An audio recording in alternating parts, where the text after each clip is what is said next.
morning, everybody, and welcome to the September 27th issue of the Tucson Mortgage Weekly. Thank you for tuning in. I'd like to open up by saying, was it me or did anybody else notice that last Thursday, September 22nd, was by far the wackiest day on the planet? I think I've taken kind of an informal poll and realized it was nutsy cuckoo. And a lady here in the office who's really into feng shui and astrology, I kind of bumped into her in the hall and asked about what was going on, and she kind of looked at me like I was a Martian and said, "Do you have any idea what day it was? It was a full moon on the fall equinox. That hasn't happened in 28 years.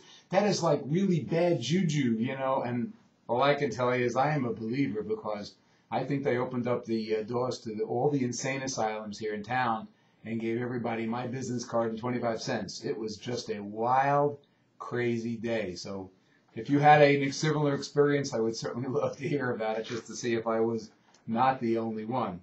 Anyway, what was going on last week in the markets? Well, last week the markets were kind of sort of all ears to see what was going on with the federal meeting. And what their statement pretty much said is that we have a continued downbeat economy with greater concerns of deflation, and that they stand by and readier and willing to do what they call quantitative easing. And that's something that you're going to be hearing a lot of lately. Now, in effect, quantitative easing historically has been the reduction in rates. But as you know, the Fed's gun is empty relative to rates, because the Fed rate is like 0 to 0.25%. So there isn't really any place to go. So the only thing they can do now is focus on the balance sheet. Well, how do they focus on the balance sheet? Here it is. They print money and they buy stuff. So what they're doing is they're loading up the balance sheet with money that they're printing, which actually devalues the U.S. currency. And what that does is it causes things like gold to shoot up, which we've seen. It's now over $1,300. We've also seen the stock market to react favorably, because what that really means is interest rates are going to continue to stay low. So that's the good side.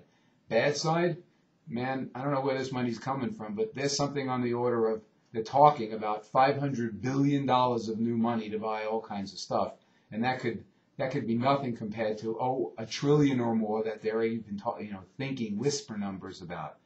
So I don't know. I think it's all about the economy, stupid, and we got to get jobs back going. That's what we need. Businesses need to be hiring, and they're only going to hire if they think that there's a future in it and that winners prosper.